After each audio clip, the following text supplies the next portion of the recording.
Herkese merhabalar. Hepiniz kanalıma hoş geldiniz. Bugünkü örgü anlatımımda yine kolaylıkla örebileceğiniz ve her ayak numarasına kolaylıkla uygulayabileceğiniz iki şişle örülen desenli yeni doğan bebek bot patik modeli yapımını sizlerle paylaşacağım. Gerekli malzemelerim 3 mm şişlerim var. Patiklik ip kullandım. 2 renk kullandım. İğnem ve makasım var. Öncelikle beyaz rengimle başlayacağım örmeye. İlmek atarak örgümüze başlayacağız. Atacağım ilmek miktarını da ipimi burada bıraktım. Tek şiş üzerine ilmek atıyorum. İlmeklerimi tek tek sayıyorum ve ipimi boynuma atarak örüyorum ben. Sizler nasıl örüyorsanız o şekilde başlayabilirsiniz. İlmeklerim böyle yumuşak, gevşek atıyorum. Sıkı sıkıya bir ilmek atışı yapmayalım. Çünkü üst tarafta haroşa örgü öreceğimiz için haroşa örgü bildiğiniz gibi esneyebilen bir örgü. Burada da ilmeklerimizi çok sıkı atarsak alt kısmı esneme yapmayacaktır. Bakın şu şekilde ilmekler arasındaki bu esnekliği sağlayalım. Toplam 49 ilmek atalım. 49 tane ilmeğimi bu şekilde şişime attım. Başlangıç ipim bu tarafta. Burası örgümün arka yüzü. Şimdi örmeye başlıyoruz. İlk ilmeği her zaman örmeden diğer şişime alıyorum. Bir sonraki ilmeklerimi ters olarak örüyorum. Ters örgüyü nasıl yapıyorum? İlmeği şişime aldım. İpi üzerine attım şişimin. İlmeğin içinden çıkarttım. Bu şişimdeki ilmeği serbest bıraktım. Ters örgüyü bu şekilde örüyorum. Son bir ilmek kalana kadar devam edelim. Son ilmeğime geldim. Son ilmeğimi düz olarak örüyorum.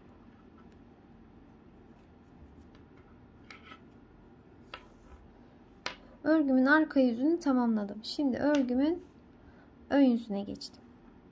Başlangıç ipim bakın bu tarafta. Burası örgümün ön yüzü. Yine ilk ilmeği örmeden alıyorum. Her zaman ilk ilmeği örmeden alıp son ilmeği düz örüyorum. Niçin bu şekilde yapıyorum? Kenarlar daha düzgün olsun diye. Şimdi bu ortadaki ilmekleri ise ters olarak örüyorum. Yine ilmekleri ters örüyoruz. Örgünün arka yüzünde ve ön yüzünde.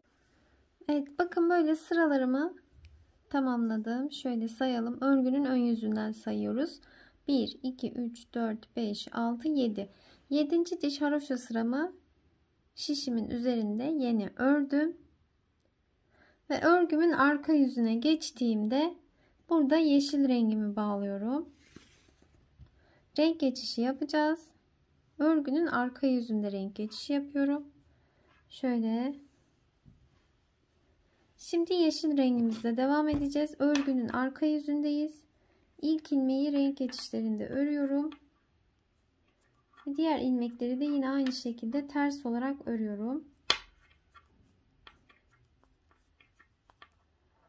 Şöyle sıra sonuna kadar gidelim. Örgümün ön yüzüne geçtim bu şekilde. Şimdi burada yine ilmeklerimi ters olarak örmeye devam ediyorum. Bir diş haroşa sırası öreceğiz yeşil rengimizle. Sıra sonuna kadar gidelim. Bu şekilde tamamladım bakın. Bir diş haroşa sırası yeşil rengimle ördüm. Örgünün ön yüzündeyim. Şimdi örgünün arka yüzüne geçiyorum. Arka yüze geçtiğimde beyaz rengime geçiyorum. Beyaz rengime geçiyorum burada arkasında örgümün. Sıra sonuna kadar gidelim. Örgümün ön yüzüne geldim. Beyaz rengime geçiş yaptım. Şimdi burada da bir diş haroşa sırası beyaz rengimizde oluşturacağız. Yine ilmekleri ters olarak örelim. Şöyle sıra sonuna kadar gidelim. Evet bakın böyle örgünün ön yüzünü tamamladım. Şimdi arka yüze geçtiğimde yine yeşil rengime geçiyorum. Yeşil rengimi aldım. Renk geçişlerinde ilk ilmeğimi örüyorum. Böyle 4 tane ilmeğimi ördüm. Bakın bu şekilde. 5.'yi örmeden şişimi aldım. 1 2 3. İlk başlarken 4 ilmeği yeşil rengimle örüp bir örmeden aldım. Sonrasında hep 3 yeşil örüp bir örmeden alacağız sıra sonuna kadar. Şimdi 3 tane yeşil rengimle ördüm. Bir taneyi örmeden şişime geçirdim. 3 tane yeşil rengimle örüyorum. Bir taneyi örmeden şişime geçirdim. Böyle. 3 tane örüyorum. 3 tane beyaz ilmeğimi yeşil rengimle ördüm. Dördüncüyü örmeden şişime aldım. 3 tane örüyorum. Dördüncüyü örmeden bu şişime geçiriyorum. 3 tane örüyorum. Dördüncüyü örmeden şişime alıyorum. Böyle sırayı bir tamamlayalım.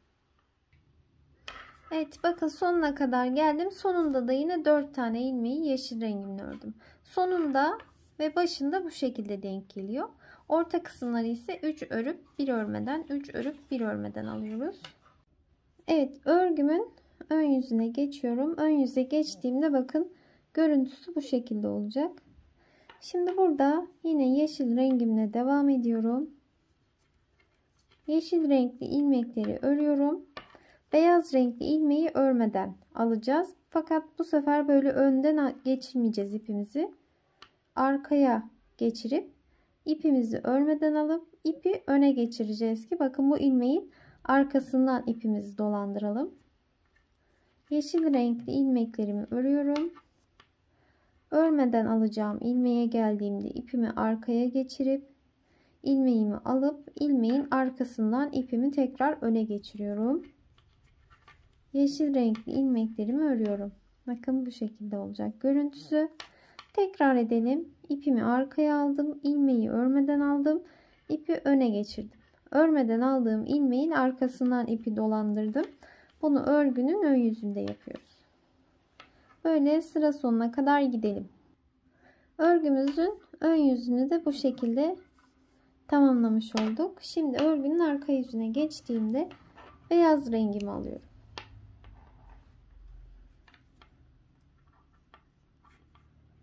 Bütün ilmekleri örüyoruz.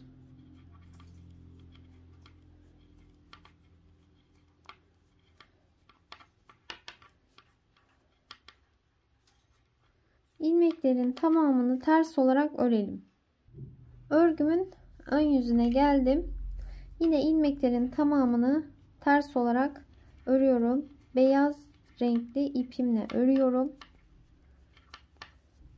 Şöyle sıra sonuna kadar gidelim. Sıramı tamamladım. Görüntüsü bu şekilde olacak. Şimdi örgünün arka yüzüne geçiyorum. Arka yüzde yeşil rengimi alıyorum. Yeşil rengimle yine ilmeklerin tamamını örüyorum.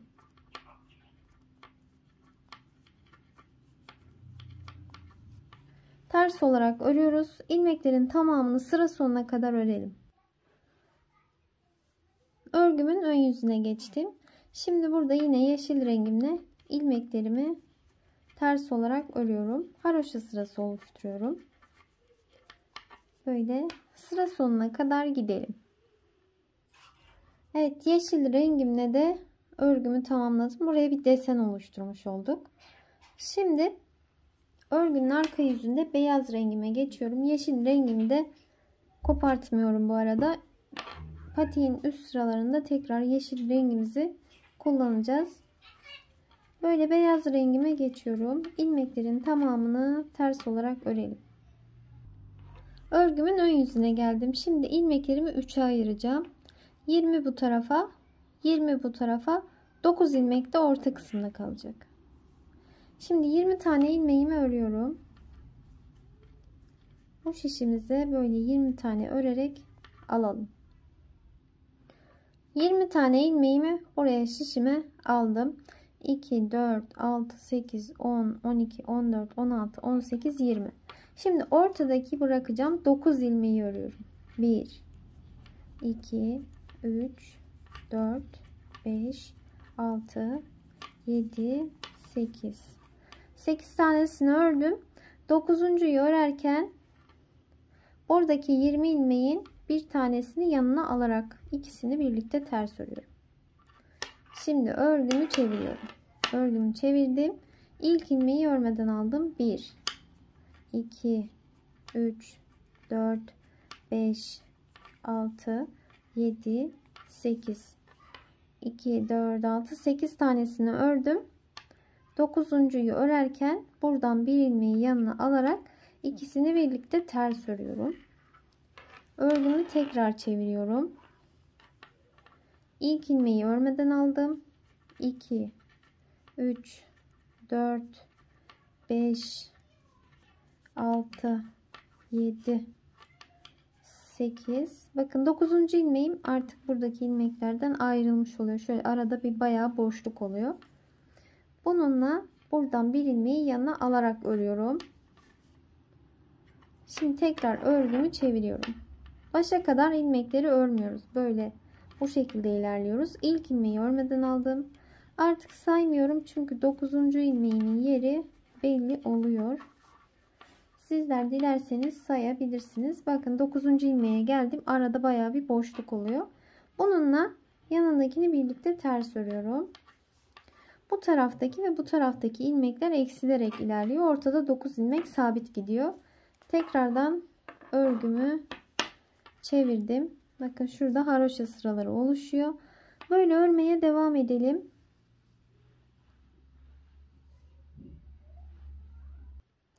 Evet, bakın örerek ilerledim. Şu kenarda 2 4 6 8 10 12 ilmek. Ortada 9. Bu kenarda da yine 2 4 6 8 10 12 ilmek kaldı. 12 burada, ortada 9, 12 de burada ilmeğim var. 24, 9 daha 33 tane ilmeğim kaldı. Evet, şu orta kısımdaki haroşa sıralarını sayacağız. Şimdi burada en son ilmeği artık tek ördük. Buradan bir ilmekle birlikte örmedim. Şimdi burada 12 ilmeğim hala duruyor. Şurada ortadaki haroşa sıralarını sayacağım sizlere. Beyaz renkli ipimle ördüklerimi sayıyorum. 1, 2, 3, 4, 5, 6, 7, 8. Bakın 9 tane oldular. 2, 4, 6, 8. 9. da şişimizin üzerinde. Buradan bu tarafa geçeceğiz artık. İlmeklerin tamamını öreceğiz. Böyle örerek geçtiğimizde şurada delikli bir kısım oluşuyor. Düzgün görünmüyor. Onun için buradan bir ilmek çıkarıyorum şöyle. Bu ilmekle buradan bir ilmeği birlikte ters ördüğümde buradaki geçiş kısmı daha düzgün oluyor. Delikli bir kısım oluşmuyor. İki ilmeği birlikte ördüğümüz için, çıkardığımız ilmekle buradan bir ilmeği birlikte ördüğümüz için delikli bir kısım da oluşmuyor. Artık ilmekleri tek tek örelim. Sıramızı tamamlayalım. Şöyle bir de tamamını ördükten sonra bakalım. Görüntüsü bakın bu şekilde. Artık ilmeklerin tamamını birlikte öreceğiz. Şimdi örgünün arka yüzüne geçiyorum. Arka yüze geçtiğimde ilmeklerin tamamını yine ters örüp örgünün ön yüzüne geçeceğim. Fakat örerken şimdi buradaki ilmeği artık tek öreceğiz. Bu tarafa geçerken şuradaki şu delikli oluşumu engellemek için yine buradan bir ilmek çıkarıp bu ilmekle birlikte örelim ki geçiş kısmı düzgün olsun.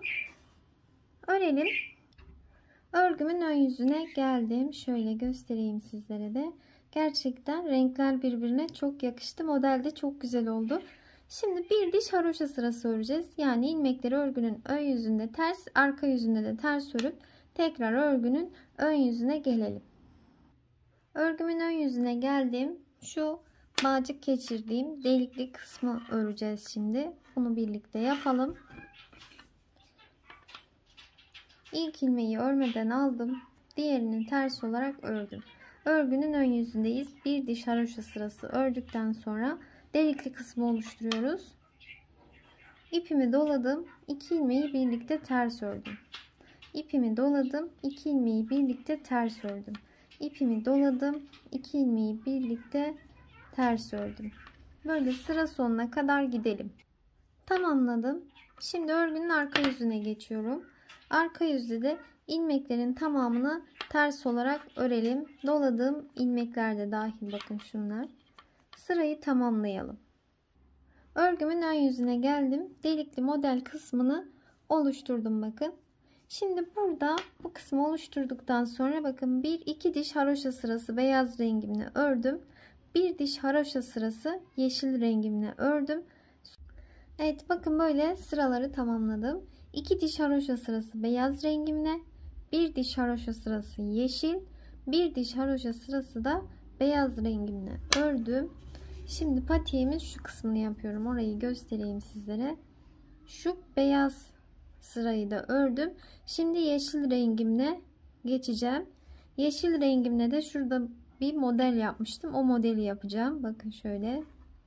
3 örüp 1 örmemiştim. Örmeden almıştım. Öyle bu modeli uygulayacağız aynı şekilde. Şöyle başlangıcını göstereyim sizlere. Sonra devamını sizler örersiniz. Çünkü aşağıdaki şu modelin aynısını yapıyoruz. Tekrar aynı modeli anlatmama gerek yok. Şimdi örgünün arka yüzündeyim. Böyle bakın. 4 tanesini ördüm. Başlarken ve sonunda aynı şekilde yapıyoruz. 4'ünü ördüm. Birini örmeden aldım. Sonrasında 3 tane örüyorum. Böyle 3 tane ördüm. Bunu örmeden aldım. 3 tane örüyorum. 4.'yü örmeden bu şişime geçiriyorum. 3 tane örüyorum. 4.'yü örmeden bu şişime geçiriyorum. 3 tane örüyorum. 4.'yü örmeden bu şişimi alıyorum. 3 tane örüyorum. 4.'yü örmeden bu şişimi alıyorum. 3 tane örüyorum.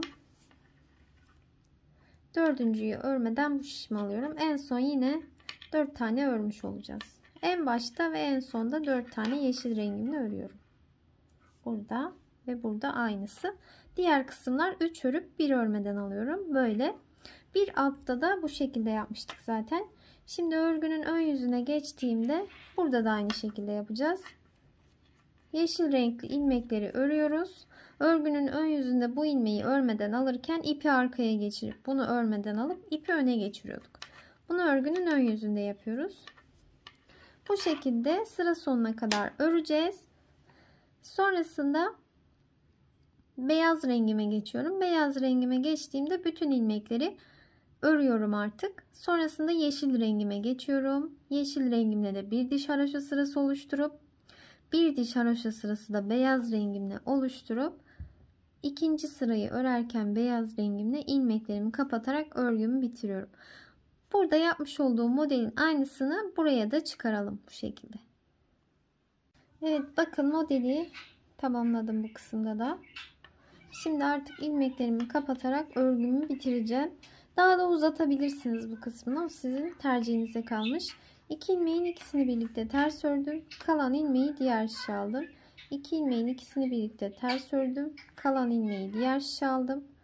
Böyle ilmekleri 2-2 örelim.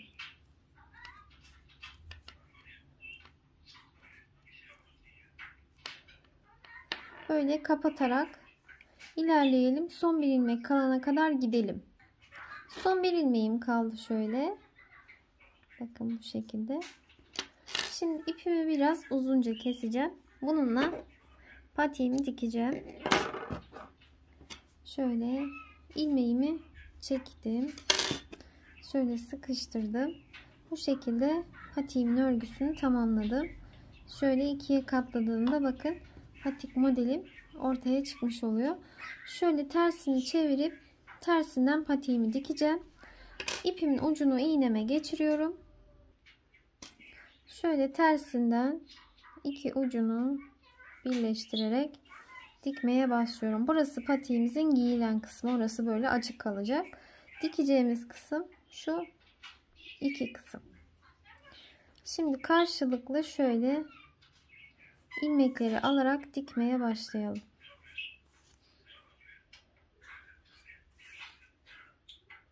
İç kısımdaki ilmekleri alıyorum.